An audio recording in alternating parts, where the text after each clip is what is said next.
आखरी में निकालल समस्या के हाल हो। निमन भाई जहे तहे पूजा कैनी मिलल हमरा फल हो। आखरी में निकालल समस्या के हाल हो।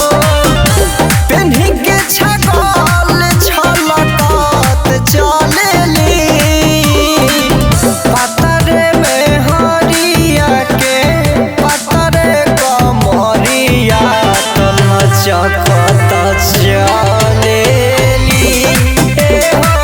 पतरे में हरिया के पतरे कमरिया लचकत चलेली।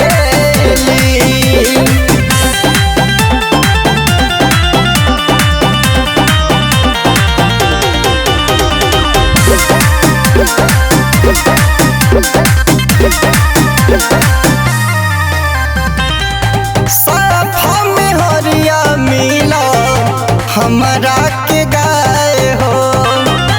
बोली गुड मोरलिंग त पियावेल चाय हो। संस्कारी बिया साफा में हरिया हमार मिला लगाए हो। बोली गुड मोरलिंग त पियावेल चाय हो। भर हाथ चूड़ी खाना खावत चलेली पतरे में हरिया के पतरे कमरिया लचकत चलेली। पतरे में हरिया के पतरे कमरिया लचकत चलेली।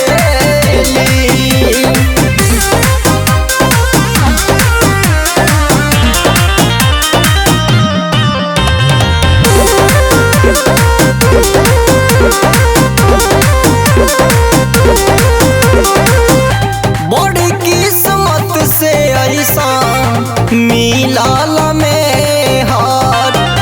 रंजीत लाल के राखेल के यार। बड़ी किस्मत से मिला ऐसा में हार।